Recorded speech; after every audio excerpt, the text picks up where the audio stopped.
जी बच्चों, अस्सलाम वालेकुम।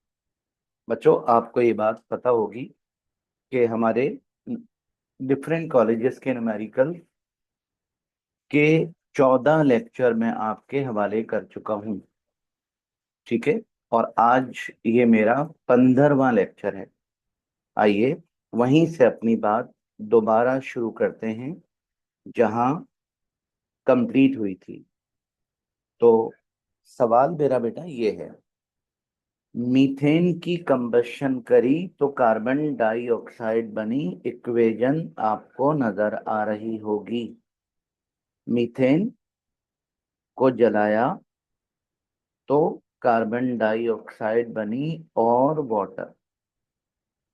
ठीक है। आपसे कह रहे हैं if 100 gram methane and 100 gram oxygen is taken, what amount of carbon dioxide liberated. आप जानते हैं कि अगर दो रिएक्टेंट हो और दोनों का मास गिवन हो तो ये सवाल लिमिटिंग रिएक्टेंट का होता है। और क्या करेंगे बेटा, दो दफा कैलकुलेशन करेंगे। सबसे पहले जिसका मास गिवन है उसके नीचे उसका मोलर मास, और जिसका मास निकालना है उसके नीचे उसका मोलर मास। ठीक है। और according to balance chemical equation लिखकर, जी बच्चों, क्या होगा, 16 gram methane produce 44 gram carbon dioxide, 1 gram methane produce 44/16 gram carbon dioxide, therefore 100 gram methane produce 44/16 into 100। Carbon dioxide 100 gram से इतनी बनेगी। अब क्या करना है, दूसरी बार 64 gram oxygen produce, 44 gram carbon dioxide, 1 gram oxygen produce 44/64 gram carbon dioxide, और 100 ग्राम ऑक्सीजन प्रोड्यूस 44/64 इंटू 100। तो बच्चों, कार्बन डाइऑक्साइड इतनी बनेगी। तो कम किससे बन रही है, ऑक्सीजन से। तो इसका मतलब ऑक्सीजन लिमिटिंग रिएक्टेंट होगा, और हमारा आंसर जो होगा वो ये होगा। ठीक है। चलें बच्चों, क्वेश्चन नंबर 65। आपको इस क्वेश्चन की इक्वेशन तो नजर आ गई होगी। Find the weight of barium sulphate on adding a solution containing 82 gram potassium sulfate to solution of 82 gram barium chloride। Barium chloride और पोटाशियम सल्फेट दोनों 82 ग्राम हैं, और आपको बेरियम सल्फेट कितना बनेगा ये मालूम करना है। एक मर्तबा फिर लिमिटिंग रिएक्टेंट का क्वेश्चन है। इक्वेशन लिखेंगे और जिस जिसका मास गिवन है उसके नीचे उसका मोलर मास लिखेंगे, और जिसका निकालना है उसके नीचे उसका मोलर मास। ठीक है बेटा। अब क्या करेंगे, 174 ग्राम पोटाशियम सल्फेट प्रोड्यूस 233.3 ग्राम बेरियम सल्फेट, 1 ग्राम से इतना बनेगा, और 82 ग्राम से इतना बनेगा। ओके बेटा। अच्छा, अब क्या करेंगे, अब बेटा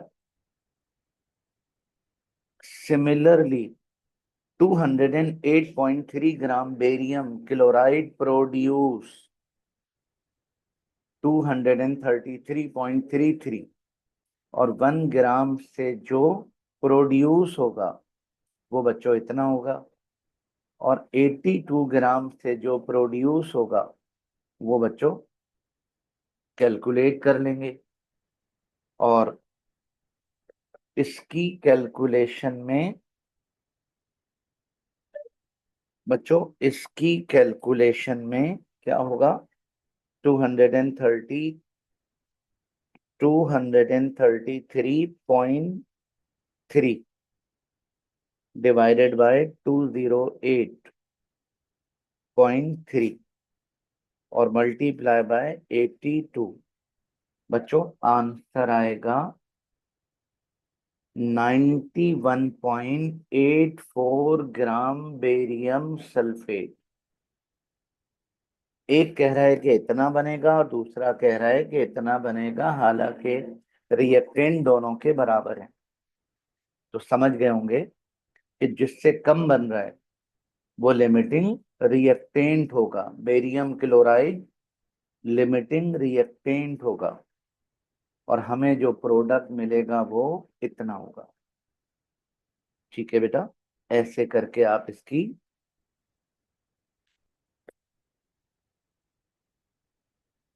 बच्चों ऐसे करके आप इसकी तैयारी कर लीजिएगा। ठीक हो गया।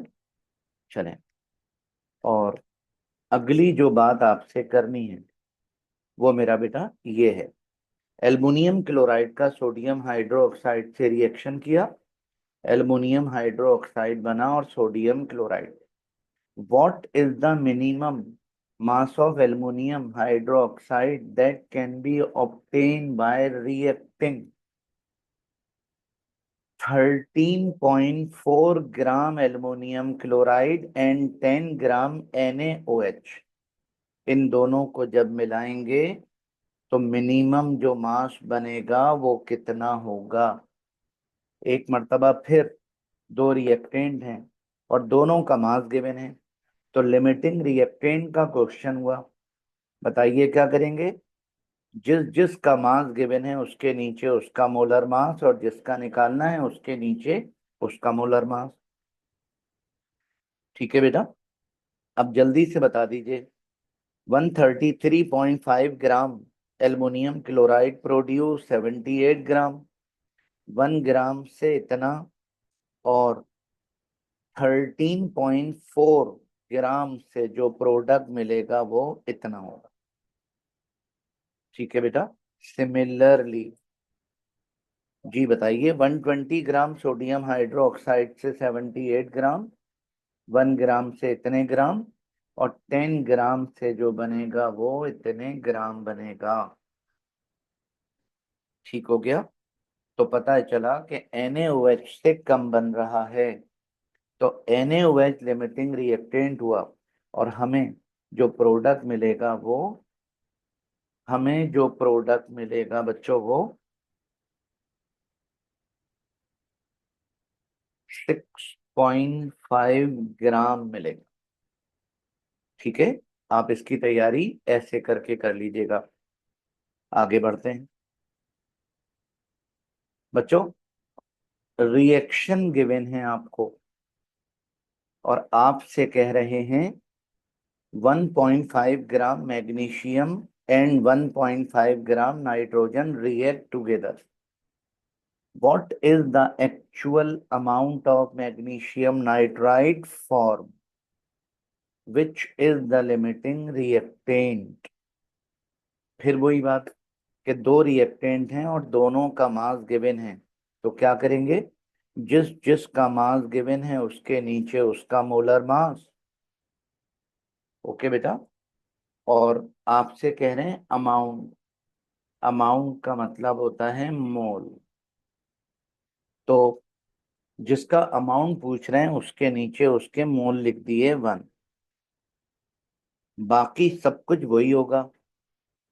72 ग्राम से 1 मोल, 1 ग्राम मैग्नीशियम से 1/72 मोल, और 1.5 ग्राम से इतने मोल। ठीक है, आप अगर इसको मास मास से करना चाहें तब भी कर सकते हैं, कोई इश्यू नहीं। जी अब क्या करें? सिमिलरली 28 ग्राम नाइट्रोजन से प्रोडक्ट इतना बनेगा, 1 ग्राम से इतना बनेगा, और 1.5 ग्राम से प्रोडक्ट इतना बनेगा। अब बताइए, मैग्नीशियम से जो प्रोडक्ट बन रहा है वो कम है, तो मैग्नीशियम लिमिटिंग रिएक्टेंट होगा। और लिमिटिंग रिएक्टेंट से जो आंसर होगा वो हमारा आंसर होगा।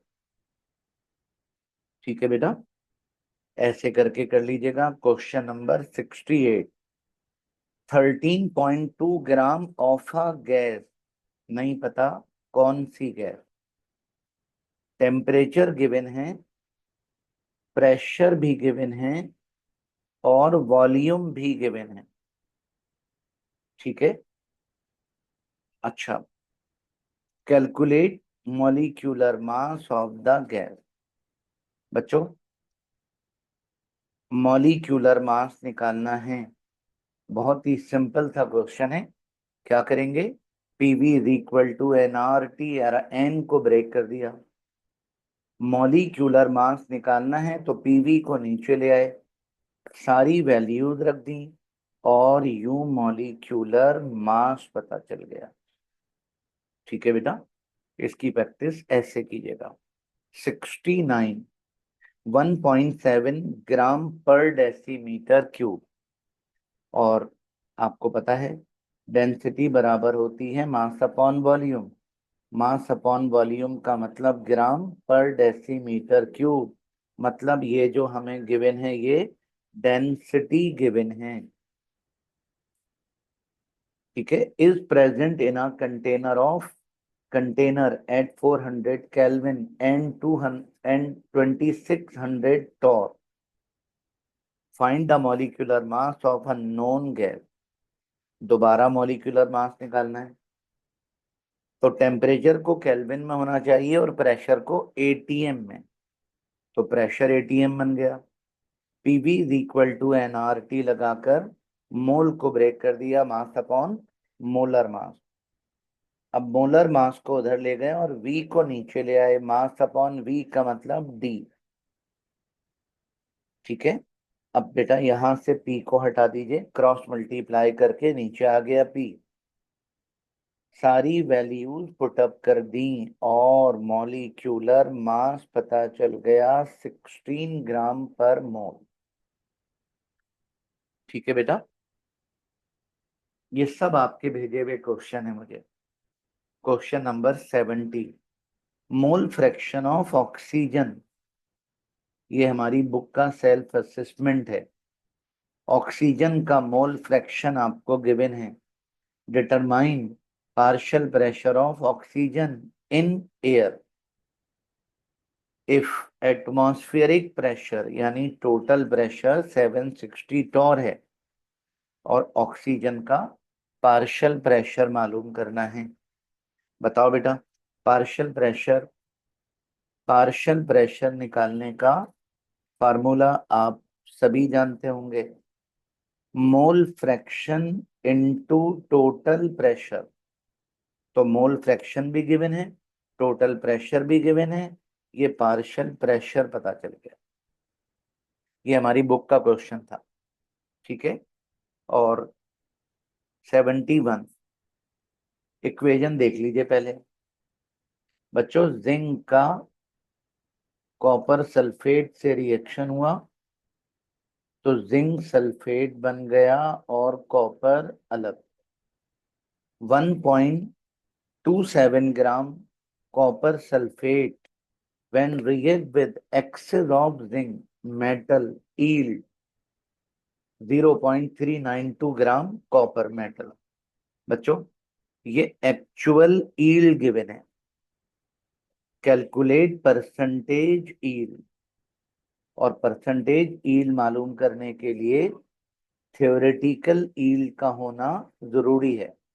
तो बताइए क्या करेंगे, सबसे पहले थ्योरेटिकल यील्ड निकालेंगे, और थ्योरेटिकल यील्ड निकालने के लिए जिसका मास गिवन है उसके नीचे उसका मोलर मास, और जिसका मास निकालना है उसके नीचे उसका molar mass, according to balance equation लिखकर 159.5 ग्राम से 63.5 ग्राम और 1 ग्राम से 63.5 अपॉन 159.5 और 1.27 से मल्टीप्लाई कर देंगे तो हमें पता चल गया कि कॉपर इतना मिलेगा, ये इसकी थ्योरेटिकल यील्ड है। अब क्या करेंगे, परसेंटेज यील्ड के फार्मूले में practical yield upon theoretical yield, practical yield हमें गिवन है, थ्योरेटिकल यील्ड हमने अभी निकाली, 100 से मल्टीप्लाई कर दिया तो परसेंटेज यील्ड पता चल गई। ऐसे कर लीजिएगा, ठीक है बेटा। ये क्वेश्चन नंबर 71 था। चलते हैं 72 की तरफ। बच्चों, N2O5 डाई नाइट्रोजन पेंटाऑक्साइड को डिकम्पोज किया तो नाइट्रोजन डाइऑक्साइड बनी और ऑक्सीजन, और बैलेंस करने के लिए हमने इसको बैलेंस कर दिया। 54 gram die nitrogen pentoxide is decompose, calculate the volume of nitrogen dioxide and O2 at STP। मेरा बेटा, आपको वॉल्यूम गिवन है, मास गिवन है 54 ग्राम, और दोनों का वॉल्यूम निकालना है। तो मास वॉल्यूम रिलेशन लगाएंगे, और मास वॉल्यूम रिलेशन लगाने के लिए इक्वेशन लिखेंगे। जिसका मास गिवन है उसके नीचे मोलर मास, और जिसका वॉल्यूम निकालना है उसके नीचे मोलर वॉल्यूम। ओके, अब बताइए जल्दी से, according to balance chemical equation 216 gram die nitrogen pentoxide produce 89.64 decimetre cube nitrogen dioxide, 1 gram से इतना, और 54 ग्राम से प्रोडक्ट इतना बनेगा। वॉल्यूम, नाइट्रोजन डाइऑक्साइड का वॉल्यूम। अब क्या करेंगे, सिमिलरली 216 ग्राम से ऑक्सीजन बनेगी 22.41, 1 ग्राम से बच्चों इतनी, और 54 ग्राम से जो वॉल्यूम बनेगा वो इतना होगा। ऐसे करके आप इसको सॉल्व कर लीजिएगा, ठीक है बेटा। चलते हैं अगले क्वेश्चन की तरफ। 73, a 300 centimeter cube gas cylinder filled with chlorine under 100 torr pressure is connected by stop cock।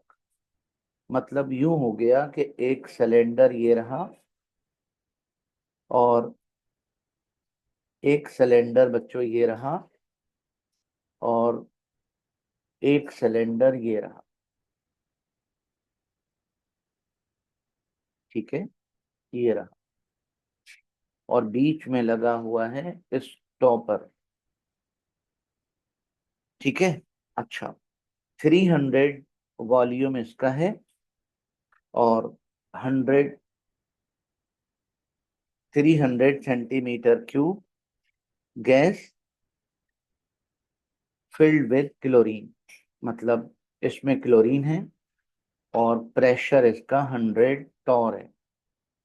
Connected by stopcock with another cylinder of 200 centimetre cube filled with nitrogen, इसमें नाइट्रोजन भरी हुई है, under pressure of 200 Tor, ठीक है बेटा।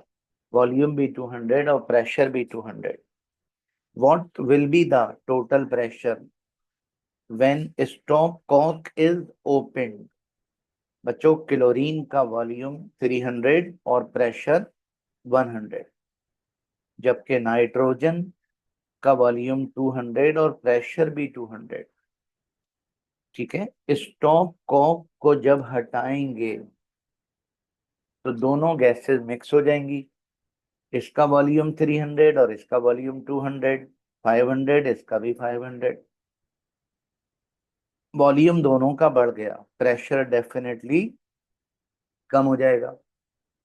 बताओ बेटा क्या करेंगे, बॉयल्स लॉ लगाकर P2 मालूम करेंगे, ये आया। बॉयल्स लॉ लगाकर P2 मालूम करेंगे, ये आया। ये जो P2 है, ये मिक्सचर बनने के बाद वाला प्रेशर है। और मिक्सचर बनने के बाद वाला जो प्रेशर होता है उसको पार्शियल प्रेशर कहते हैं। तो ये दोनों गैसेस का पार्शियल प्रेशर मिल गया। इन दोनों के पार्शियल प्रेशर को जमा कर देंगे तो हमें टोटल प्रेशर मिल जाएगा। ठीक है बेटा, इसको आप इस तरह कर लीजिएगा। बच्चों, बिल्कुल ऐसा ही एक क्वेश्चन हमने क्लास में भी किया था और वो हमारी बुक का है। A 500 centimeter cube vessel contain hydrogen gas at 400 torrs and another 1 decimeter cube। ये 500 सेंटीमीटर क्यूब है और ये 1 डेसीमीटर क्यूब है। 1 डेसीमीटर क्यूब 1000 सेंटीमीटर क्यूब के बराबर होता है। इसमें भरी हुई है oxygen at 600 torr. If under similar condition of temperature and pressure gases are transferred to 2 decimetre cube empty vessel. इन दोनों को पलट दिया गया इस वाली वेसल में, मिक्सचर बन गया। अब कह रहे हैं calculate pressure of the mixture. जी बेटा, हाइड्रोजन का वॉल्यूम 500 है और प्रेशर 400। ऑक्सीजन का वॉल्यूम 1 डेसीमीटर क्यूब है और प्रेशर 600। ठीक है, इन दोनों को जब ट्रांसफर किया इधर तो वॉल्यूम दोनों का 2 डेसीमीटर क्यूब हो गया। प्रेशर मालूम करना है मिक्सचर बनने के बाद। इसका वॉल्यूम डेसीमीटर क्यूब में है, इसका भी डेसीमीटर क्यूब में है, तो फिर इसका भी, हाइड्रोजन का भी डेसीमीटर क्यूब कर लेते हैं। वॉल्यूम को डेसीमीटर क्यूब कर लिया। बच्चों, ये गलत हो गया है, यहाँ पर होगा 1000 से डिवाइड किया तो 0.5 डेसीमीटर क्यूब हो गया। ठीक है, अब बताइए क्या करेंगे। ये नहीं होगा। अब बताइए क्या करेंगे। वही बॉयल्स लॉ लगाकर P2 मालूम कर लिया और इधर भी बॉयल्स लॉ लगाकर P2 मालूम कर लिया। ये जो P2 है ये मिक्सचर बनने के बाद वाला प्रेशर है, यानी पार्शियल प्रेशर है। इन दोनों को सम अप कर लेंगे। ऐसा करने से हमें मिक्सचर का टोटल प्रेशर आ जाएगा। ठीक है, और बच्चों जी, आ, बेटा ये वाला क्वेश्चन अभी मेरे पास सॉल्व नहीं है। चलें देख लेते हैं। आ, थोड़ा सा हेल्प कर देता हूं मैं आपकी, बाकी काम आप कर लीजिएगा। रिएक्शन को सबसे पहले देखें और डेटा आपको गिवन है। आपसे कह रहे हैं डिटरमिन करें rate law, order of reaction, rate constant. ठीक है, और बताइए, ये डेटा बना लिया हमने। ठीक है, और ऑर्डर ऑफ रिएक्शन निकालना है, रेट लॉ निकालना है, रेट कांस्टेंट निकालना है। सबसे पहला काम ऑर्डर निकालेंगे। ऑर्डर मालूम करने का फार्मूला होता है log R2 upon log R1 upon log C2 minus log C1।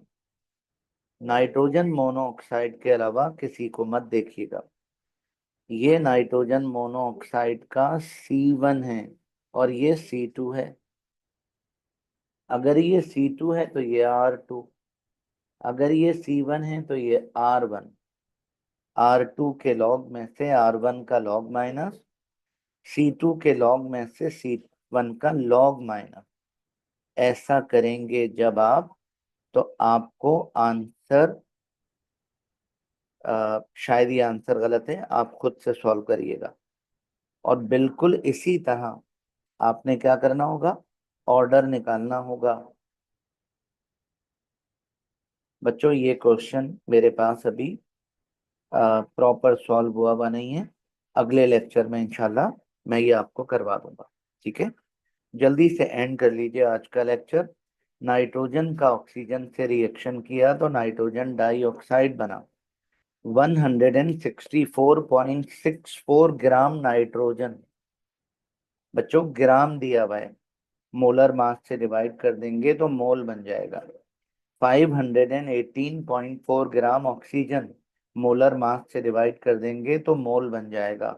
जब तक ये दोनों इतने रहेंगे तब तक प्रोडक्ट जीरो रहेगा। ठीक है बेटा। अच्छा, आगे सुने। आगे लिखा हुआ है until equilibrium is establish 338.4 gram nitric oxide is form. Nitric oxide बना इतना। इसको भी मोलर मास से डिवाइड कर दिया, मोल बन गए। अब ये जो मोल बने हैं इसमें आधा इसने दिया होगा, आधा इसने दिया होगा। तो बच्चों 11.28 को 2 से डिवाइड कर देंगे, 5 पॉइंट समथिंग आ जाएगा। ये जो 5 पॉइंट समथिंग है ये इन दोनों का कंट्रीब्यूशन है, 5.64। इधर से भी माइनस हुआ, डेफिनेटली इधर से भी माइनस हुआ। और इक्विलिब्रियम पर सबके मोल पता चल गए। केसी निकालना है। और बच्चों इक्विलिब्रियम कांस्टेंट इक्वेशन लिखेंगे, mole upon volume, mole upon volume. V V V V सारे कैंसिल और आपको केसी पता चल गया, नो यो। ओके बेटा, ये हमारा 76वां क्वेश्चन था। बस बेटा आज मैं इसको एंड करके इंशाल्लाह एमसीक्यू शुरू कर रहा हूँ। जरा देख लीजिए, आपसे कह रहे हैं 53.5 gram aluminium is burn with 22.4 gram oxygen to give a brilliant white flame of aluminium oxide. ये रहा aluminium oxide. Which reactant is limiting reactant? Also find the mass of aluminum oxide. Also find the mass of aluminum oxide produced and excess reactant. जी बेटा, limiting reactant का question है। Equation लिखी, जिसका mass given था उसके नीचे molar mass, और जिसका मास निकालना था उसके नीचे उसका मोलर मास। 2 दफा कैलकुलेशन करेंगे। 108 ग्राम से प्रोडक्ट बनेगा 204, और 1 ग्राम से इतना, और 53.5 ग्राम से जो प्रोडक्ट बनेगा वो इतना होगा। ये बेटा हमें एक प्रोडक्ट पता चल गया। अब क्या करेंगे? 96 ग्राम ऑक्सीजन से इतना, और 1 ग्राम से इतना, और 22.4 ग्राम से जो प्रोडक्ट बनेगा वो इतना होगा।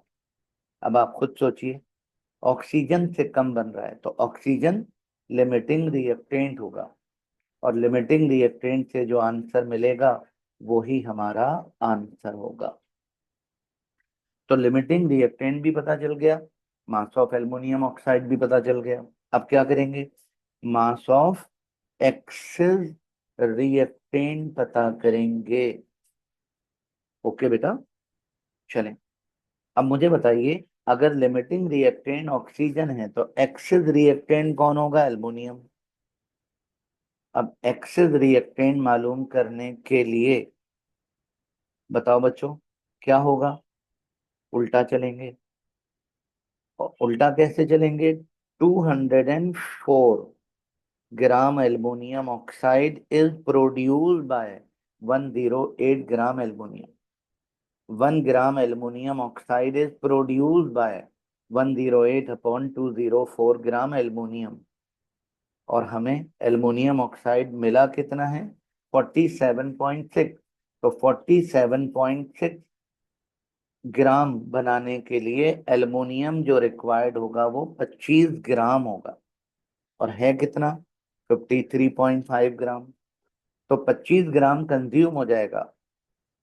तो 53, बच्चों 53.5 ग्राम में से 25 ग्राम माइनस कर देंगे तो बचा खुचा एल्युमिनियम इतने ग्राम होगा।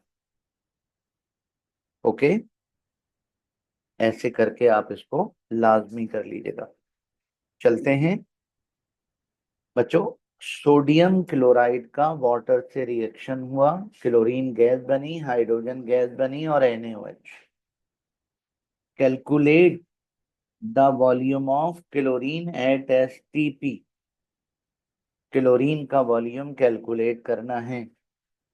Produce from 58.5 gram NaCl and total number of molecule of chlorine.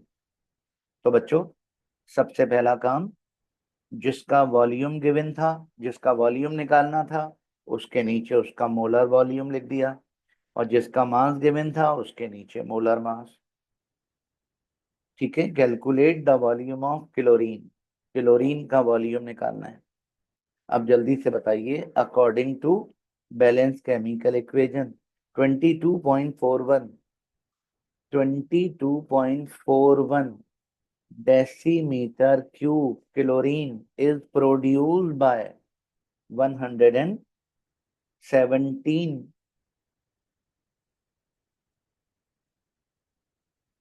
अच्छा, ठीक है, ओके। बच्चों, वॉल्यूम निकालना है, तो 117 ग्राम से बनेगा 22.41 डेसीमीटर क्यूब क्लोरीन, और 1 ग्राम से बनेगा इतना डेसीमीटर क्यूब, और है कितना? 58.5। 58.5 से जो वॉल्यूम बनेगा वो बच्चों इतना होगा। ठीक है, और अब आपने क्या करना है, क्लोरीन का वॉल्यूम पता चल गया। ठीक है, total number of molecule of chlorine, chlorine के टोटल नंबर ऑफ मॉलिक्यूल निकालना है। याद रखिएगा, आपको वॉल्यूम गिवन है, ग्राम नहीं, डेसीमीटर क्यूब। तो वॉल्यूम कैसे निकालेंगे? Chlorine total number of molecule 22.41 decimetre cube chlorine contain. बच्चों, कंटेन बताइए, 6.02 इंटू 10⁻23, और 1 डेसीमीटर क्यूब में मॉलिक्यूल कितने होंगे? 6.02 इंटू 10⁻23 अपॉन 22.41। ठीक है बेटा, और क्लोरीन बनी कितनी है? 11 पॉइंट, तो therefore 11.2 decimetre cube chlorine contain 6.02 into 10⁻23 upon 22.41 और इंटू 11.2। तो बच्चों, ऐसा करने से हमें मॉलिक्यूल पता चल जाएंगे। कैलकुलेटर से इसको कैलकुलेट कर लीजिएगा। ठीक है बेटा, और मॉडल पेपर का क्वेश्चन है, आ फोटोन वेव नंबर। मेरा बेटा, वेव नंबर आपको गिवन है, वेव नंबर आपको गिवन है, is emitted when electron undergoes a transmission. चलें, एक बात मेरी और सुन लीजिए, ये हमारा आखिरी क्वेश्चन है, इसके बाद बेटा बारी इसकी है। ठीक है, और मैं इंशाल्लाह आपको 2 न्यूमेरिकल आपके बाकी रह गए, इनको कंप्लीट करवाकर ये 200 मोस्ट इम्पोर्टेंट MCQs इंशाल्लाह आपको डिलीवर करूंगा।